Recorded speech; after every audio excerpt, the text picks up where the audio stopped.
monsieur, bonsoir, je suis ravie de vous retrouver pour cette nouvelle édition. Au programme ce soir, le succès de la rencontre à Washington entre Donald Trump et le Premier ministre hongrois Viktor Orban. Un véritable triomphe pour Orban et un nouveau camouflet pour l'Union européenne. Nous resterons aux États-Unis ensuite pour évoquer une étoile montante de la droite américaine, l'influenceur Nick Fuentes, et puis une page proche-orientale avec les frappes israéliennes sur le Liban, mettant toujours en doute la possibilité d'une paix durable dans la région.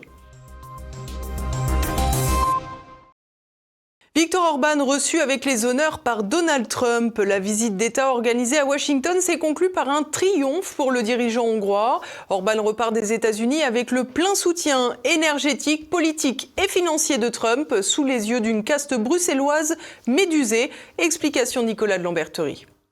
Exemption des sanctions américaines contre le pétrole russe pour la Hongrie et la Slovaquie, levée des sanctions américaines contre l'énergie nucléaire russo-hongroise, soutien financier pour contrebalancer les sanctions de Bruxelles. Aucun doute n'est permis, Viktor Orban a fait un carton plein à Washington. Donald Trump est dur en affaires, ce n'est pas nouveau, mais il sait aussi renvoyer l'ascenseur à ses vieux amis. Depuis l'été 2016, le Premier ministre hongrois Viktor Orban a pris tous les risques pour soutenir publiquement Trump dès sa première campagne électorale. Près d'une décennie plus tard, dans un monde qui a considérablement changé, l'oncle Donald vient de donner un énorme coup de pouce à son collègue et ami hongrois. Depuis le début de l'année 2025, tout le microcosme politique et médiatique en Hongrie se demandait si Viktor Orban obtiendrait les fruits de sa bonne relation avec Donald Trump, dans le contexte difficile d'intérêts divergents entre l'Union européenne et les États-Unis, ces derniers cherchant clairement à rebondir en dépouillant leurs obligés, une stratégie au demeurant constante chez les Américains et qui n'est pas l'exclusivité du seul Donald Trump. Les critiques plusieurs fois formulées à la rentrée de 2025 par Donald Trump contre les Européens, accusés par Washington de continuer d'acheter de l'énergie aux Russes, avaient suscité la jouissance de plusieurs dirigeants européens qui voyaient là un désaveu à l'encontre de la Hongrie et de la Slovaquie. Sur les sanctions, il est tout à fait vrai que le président Trump et l'administration américaine se sont émus, comme nous le faisons d'ailleurs depuis le début de ce conflit, des choix qui ont été faits par deux pays membres de l'Union européenne qui continuent d'acheter du pétrole russe. Et je pense que c'est une bonne chose parce que parfois ces pays se sont défendus en arguant de leur proximité avec cette nouvelle administration américaine. Et donc l'alignement américano-européen ne sera que plus efficace pour cesser ces pratiques. On notera d'ailleurs que tandis que Macron donnait un coup dans le tibia aux dirigeants hongrois et slovaques, il oubliait ou feignait d'oublier que dans le même temps, la France continue d'importer du GNL russe dans des quantités bien plus importantes que les importations énergétiques russes de la Hongrie et de la Slovaquie. Un premier espoir était venu lorsqu'une nouvelle rencontre Trump-Poutine était annoncée à Budapest, ce qui aurait constitué un couronnement symbolique et diplomatique pour Viktor Orban, dont le poids et le prestige dépasseraient alors définitivement le cadre de la petite Hongrie. Le report s'inédié de cette rencontre a quelque peu déçu à Budapest, mais au final, à moins de 6 mois des prochaines élections législatives en Hongrie, annoncées difficiles pour le pouvoir, Viktor Orban a reçu un très beau lot de consolation. La délégation hongroise n'était certes pas venue les mains vides, puisque Budapest s'est engagé à diversifier ses approvisionnements énergétiques avec des achats pour un montant d'environ 600 millions de dollars de GNL américains. Mais en comparaison aux 750 milliards qu'Ursula von der Leyen s'est engagée au nom de l'Union européenne à acheter, c'est bien peu de choses. Autre élément, la Hongrie va coopérer avec les États-Unis dans le domaine de l'énergie nucléaire civile, notamment en diversifiant ses approvisionnements d'uranium. En contrepartie, les États-Unis lèvent d'anciennes sanctions prises sous l'administration Biden, frappant les centrales nucléaires présentes en Hongrie et qui sont gérées par les Russes de Rosatom.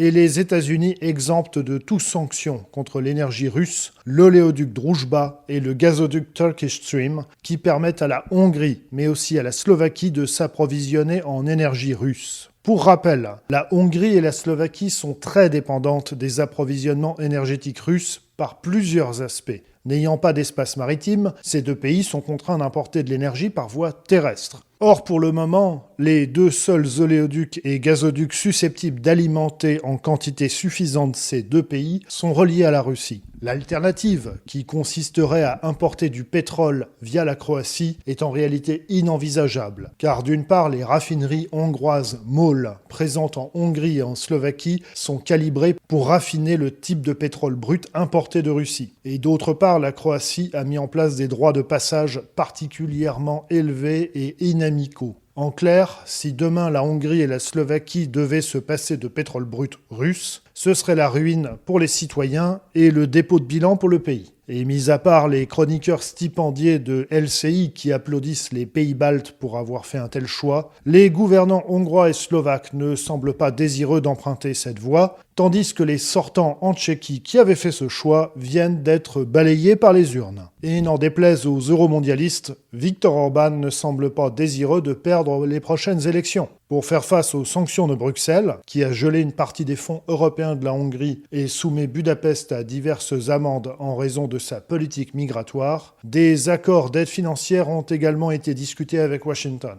Résultat, le forint, la monnaie hongroise, s'est considérablement raffermi depuis plusieurs jours. De l'opposition hongroise euromondialiste à Bruxelles, en passant par les plateaux de LCI, le coup de pouce amical de Donald Trump à Viktor Orban a donc réussi à mettre bien du monde en PLS. Voilà qui devrait rendre les euromondialistes encore un peu plus fébriles, mais aussi agressifs. En attendant, Orban peut savourer sa victoire et préparer avec confiance sa réélection jusqu'en 2030. Aux États-Unis, une nouvelle vedette émerge dans les milieux conservateurs. L'influenceur Nick Fuentes obtient un succès de plus en plus important, un phénomène qui reste mystérieux. Explication de Renaud de Bourleuf. Nous avons grandi dans une société sans Dieu, sans patrie, sans père, sans homme. Où sont ces putains d'hommes ? Un influenceur devenu une véritable vedette de la droite hors les murs états-unienne. À seulement 27 ans, Nick Fuentes compte 1 million d'abonnés sur X, un couronnement pour un autodidacte qui s'est fait connaître en 2017 dès sa première année d'études, qui n'achèvera pas, avec une émission en ligne intitulée America First, littéralement l'Amérique d'abord. Dans des vidéos parfois courtes et percutantes, il cible la mondialisation, l'immigration, le wokisme ou encore le lobby pharmaceutique, vis-à-vis duquel il sera particulièrement virulent lors de la crise sanitaire. Mais après avoir démarré ses premières vidéos dans le sous-sol de la maison de ses parents, Nick Fuentes voit loin. Depuis 2020, il organise la conférence d'action politique America First, que certains observateurs voient comme une organisation rivale de la CAPC, célèbre rassemblement conservateur. Nick Fuentes a aussi retenu l'attention du FBI lors des manifestations au Capitole en janvier 2021. Une enquête a été ouverte à son encontre avant d'être classée sans suite au bout de 5 mois. Nick Fuentes a aussi subi les foudres des réseaux sociaux. Cette chaîne YouTube a été démonétisée puis supprimée. Il a été banni de Facebook et d'Instagram. En 2023, son compte Twitter a été supprimé, mais Elon Musk, après avoir racheté le réseau social, a autorisé son rétablissement, évoquant la liberté d'expression. L'essayiste Stanislas Berton décrypte le phénomène Nick Fuentes. Alors, Nick Fuentes est un influenceur ou un commentateur politique américain qui s'est fait connaître depuis à peu près une dizaine d'années. Et il s'est fait connaître pour des positions extrêmement radicales. Il a été même globalement ostracisé par même le Parti républicain et même par des mouvements très à droite, pour deux raisons. Parce qu'il a une vision assez raciale de la politique, c'est-à-dire les blancs, en fait, la race blanche, et un antisémitisme complètement assumé, ou en tout cas un anti-judaïsme assumé. Il parle vraiment en toute liberté d'un complot juif et je cite ses propres termes, la juiverie organisée, et donc comme une menace pour les États-Unis d'Amérique, et il a fait plusieurs fois l'apologie d'Adolf Hitler. Voilà, donc, et il a lancé un mouvement en ligne très populaire sur son site, et notamment un mouvement qui rassemble beaucoup de jeunes qu'il appelle les Groypers, donc qui sont en fait ceux qui soutiennent Nick Fuentes. Un profil qui divise cette même droite américaine. Nick Fuentes fustige notamment la ligne trop pro-israélienne des Républicains, un sujet récurrent dans son fil d'actualité sur le réseau social X. Ainsi, dans un tweet du 5 novembre, il affirmait, je cite, « La popularité de Trump a chuté de 50% chez les 18-29 ans depuis début 2025. La raison est claire, le mouvement MAGA a été détourné par le mouvement Israël d'abord et a complètement perdu le contact avec les Américains laissés pour compte. » Ces désaccords ont fréquemment été affichés avec le vice-président James David Vance, affirmant qu'il ne le soutiendrait jamais pour une candidature à la présidence des États-Unis. Sa relation avec Donald Trump est aussi compliquée.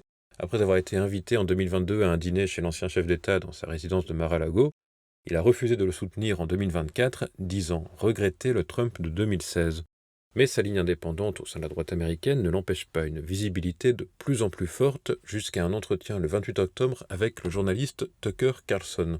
Celui-ci a posé des questions à Nick Fuentes sur son parcours, ses opinions, ses déceptions vis-à-vis du Parti républicain. Qui considérez-vous comme les plus importants? Ceux qu'il était absolument impératif de faire tomber ou d'écarter pour atteindre votre objectif? Près de 2 heures d'entretien courtois entre le journaliste vedette et le jeune influenceur jugé infréquentable, de quoi susciter des remous dans la presse progressiste outre-Atlantique qui voit une normalisation insoutenable aux yeux de l'establishment. Il y a un cordon de sécurité, le cordon sanitaire plutôt, qui a été un peu franchi, parce que l'idée c'est que Nick Fuentes était quelqu'un de radioactif, d'infréquentable, de trop radical, d'extrémiste. Là, il est invité par Tucker Carlson, qui est plutôt, on va dire, d'une droite modérée. Ça a fait beaucoup parler, et c'est intéressant de voir ce qui a pu se passer, parce que qui a intérêt à donner cette visibilité et je dirais une certaine forme de normalisation de Nick Fuentes.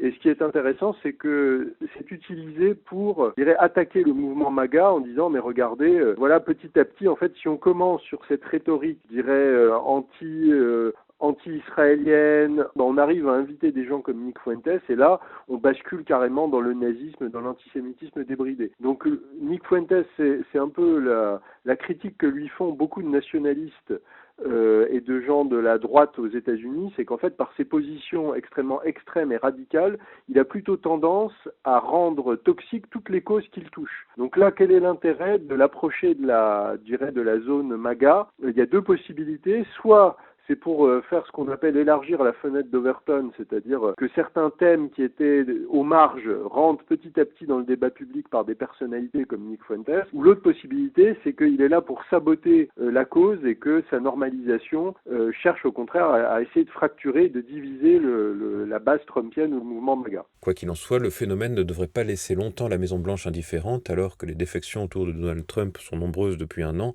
la plus visible ayant été celle de l'homme d'affaires Elon Musk. Le Liban, victime collatérale du 7 octobre. Après les attaques du Hamas, Israël n'a pas simplement riposté sur Gaza. Tel Aviv s'est aussi attaqué au Hezbollah pour faire disparaître le mouvement. Un état des lieux dans le pays du Cèdre avec Olivier Frère-Jacques. L'armée israélienne a intensifié ses opérations militaires contre le Hezbollah au sud Liban ces derniers jours, marquant une escalade notable malgré le cessez-le-feu signé il y a un an. En fin de semaine dernière, le 6 novembre, des frappes aériennes ont visé plusieurs villages après des ordres d'évacuation émis par Tsahal. Selon l'armée israélienne, ces raids ciblaient des installations et des dépôts d'armes de la force Radwan, l'unité d'élite du Hezbollah. Le Hezbollah, qui a publié la semaine dernière une lettre ouverte réaffirmant son attachement au cessez-le-feu tout en refusant toute négociation directe avec Israël, accuse l'État hébreu de violations répétées. La force intérimaire des Nations Unies au Liban, la FINUL, a exhorté Israël à cesser ses attaques, invoquant la résolution 1701 de l'ONU et appelant les acteurs libanais à éviter les ripostes. Dans la société libanaise, les forces politiques ne sont pas du tout unies sur la question du Hezbollah et de son avenir, d'autant que l'ensemble des partis en présence se méfient surtout d'Israël, comme nous l'explique le journaliste spécialiste du Liban, Alexandre Aoun. Par rapport aux forces politiques libanaises, il y a une forme de manichéisme, c'est tout sauf un consensus, de savoir s'ils sont pour ou contre le désarmement du Hezbollah, avec des modalités différentes. Est-ce qu'ils sont pour le désarmement du Hezbollah pour que Israël se retire ?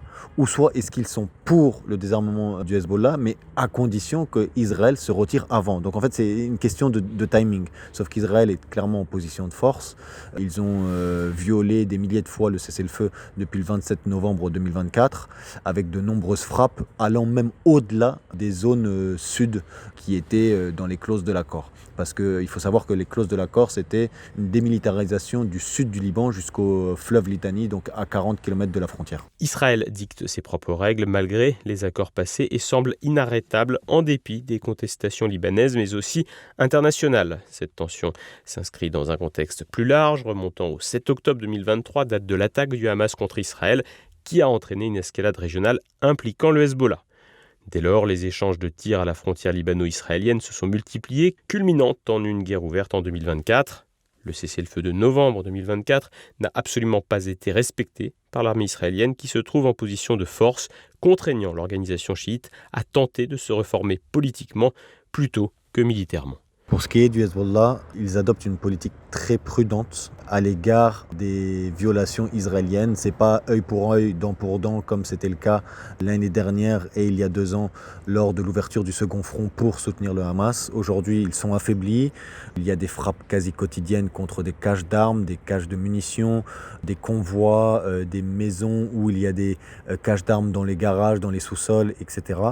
Aujourd'hui, le Hezbollah est en train d'essayer de se reformer surtout politiquement, pas militairement parce qu'ils n'en ont pas la capacité, sachant qu'il n'y a plus en fait cette profondeur stratégique avec l'allié syrien qui n'est plus, parce que depuis la chute de Bachar al-Assad, le Hezbollah n'a plus en gros ce corridor terrestre qui vient de l'Iran et qui leur permettait d'avoir l'acheminement de leurs armes. Le Hezbollah avait réussi depuis plusieurs années à confectionner leurs propres missiles, mais aujourd'hui tout est ciblé. On parle notamment selon les derniers rapports de plus de 200 000 roquettes pris.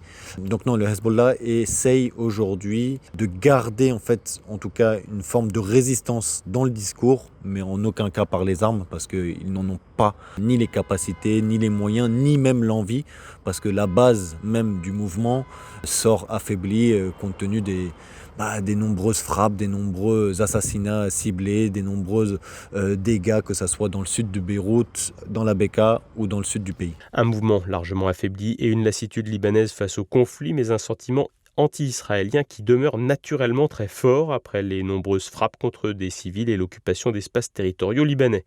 Pour Alexandre Aoun, la position très ferme de Benjamin Netanyahou, qui s'ajoute à un contentieux ancien entre les 2 États, empêche de se diriger vers une véritable paix. Pour ce qui est d'une paix avec Israël, c'est très complexe, sachant que la majeure partie des Libanais sont anti-israéliens, même s'ils peuvent être également anti-Hezbollah.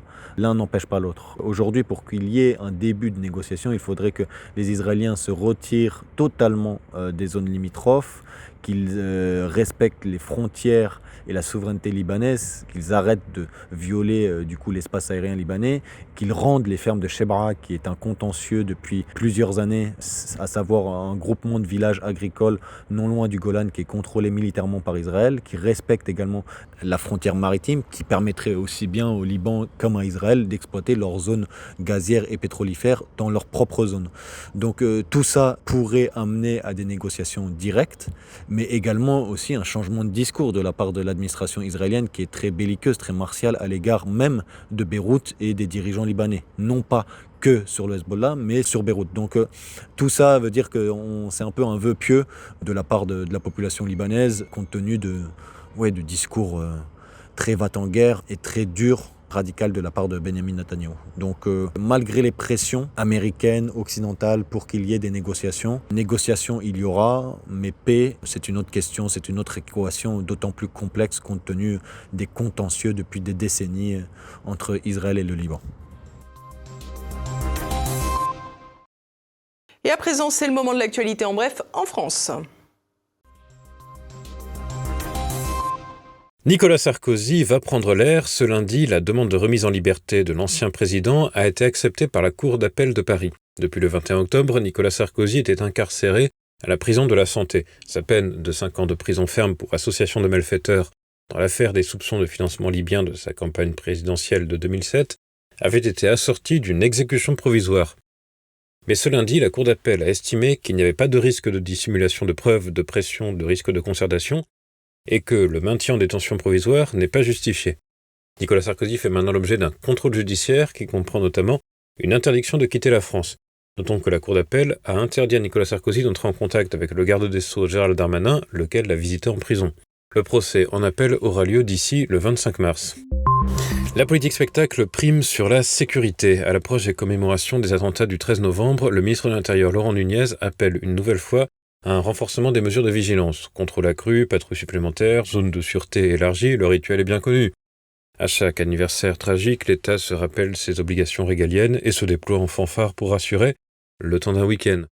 Mais entre les annonces médiatiques, les Français continuent de faire face à une insécurité permanente, à l'image de l'attaque récente à Oléron, où un individu a foncé à bord de sa voiture dans 7 personnes en criant « Allah Akbar ». La justice n'a d'ailleurs pas retenu le caractère religieux et s'est contentée d'une mise en examen pour tentative d'assassinat. Du scandale au succès. À peine ouverte au BHV Marais, la première boutique physique du géant chinois Shein à Paris a attiré plus de 50 000 clients en quelques jours, créant une file d'attente ininterrompue dans le quartier. Un triomphe commercial pour la marque de fast fashion, pourtant sous le feu des critiques depuis plusieurs semaines. En pleine polémique sur la vente de poupées à caractère pédopornographique et d'objets prohibés, Shein déroule son tapis rouge au cœur de la capitale, comme si de rien n'était. Le contraste est saisissant. D'un côté, une foule de consommateurs attirés par les prix cassés, de l'autre, une entreprise accusée de pratiques douteuses et de mépris total des normes éthiques.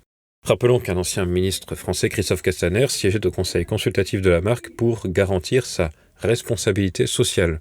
Un poste qui l'aura donc aussi bien honoré que ses fonctions de ministre de l'Intérieur. Des arrêts maladie à durée limitée. Dimanche, l'Assemblée nationale a voté pour une limitation à 30 jours de la durée des arrêts de travail pour une première prescription et à 2 mois en cas de renouvellement. Jusqu'ici, aucune limite de temps n'était inscrite dans la loi pour un premier arrêt de travail ni pour un renouvellement. Des dérogations sont possibles si nécessaire au vu de la santé du patient. Le médecin devra alors le justifier sur la prescription. Initialement, il était question de mettre en place des limites encore plus courtes sous prétexte de réduire le déficit de la sécurité sociale. Les médecins sont vent debout contre cette mesure qu'ils jugent être une démonstration de défiance à l'égard de leurs décisions dans les traitements de leurs patients. Une nouvelle démonstration de la fonctionnalisation des praticiens de santé que la plupart avaient largement acceptée pendant la crise du Covid-19. Et l'on poursuit l'actualité internationale en compagnie d'Édouard Chano. Nouvel épisode dans le blocage budgétaire américain aux allures d'affrontement. Après 40 jours de shutdown historique, les démocrates se divisent. 8 d'entre eux ont accepté de trouver un compromis avec les républicains pour relancer le fonctionnement de l'État. C'est pile le nombre qu'il fallait pour atteindre la nécessaire supermajorité fixée à 60 pour voter le texte. L'essentiel des démocrates reste opposé à tout compromis, d'autant que les républicains n'ont pas cédé sur grand-chose. Donald Trump a laissé entendre que l'issue du shutdown était très proche, une nouvelle victoire pour le président américain qui aura une nouvelle fois contraint les démocrates à revoir leurs exigences. Des mandats d'arrêt pour génocide contre Benyamin Netanyahou et plusieurs responsables israéliens. Le parquet d'Istanbul, le 7 novembre dernier, a annoncé viser au total 37 suspects, dont le chef d'état-major Eyal Zamir et les ministres Israël Katz et Itamar Ben-Gvir, pour des crimes contre l'humanité à Gaza. Israël rejette ces mandats, les qualifiant de coup de pub du tyran Erdogan, selon le ministre Gideon Sa'ar. Le Hamas a salué une décision louable reflétant la solidarité turque avec les Palestiniens. Ankara, déjà parti à la procédure sud-africaine à la Cour internationale de justice, reste l'un des plus virulents critiques de l'offensive israélienne dans l'enclave. Lula en plein grand écart pour la grand-messe du climat. À partir de ce lundi et jusqu'au 21 novembre, la COP30 de Belém, en lisière de l'Amazonie brésilienne, accueille une partie du monde pour deviser de l'écologie et de la réanimation des accords de Paris. 50 000 personnes sont attendues et près de 190 délégations nationales lors de ce raout mondialiste, alors que le Brésil accueillait il y a 4 mois le sommet des BRICS. Il faudra toutefois se passer cette fois de la Chine et de l'Inde, ainsi que des États-Unis, tous trois peu friands des questions des effets de serre. Le président brésilien Lula da Silva espère profiter des obsessions climatiques d'une partie de l'Occident pour tenter de sensibiliser le monde aux dangers des territoires amazoniens liés largement à la déforestation du poumon mondial. Un phénomène qu'il pourrait commencer par contrôler lui-même.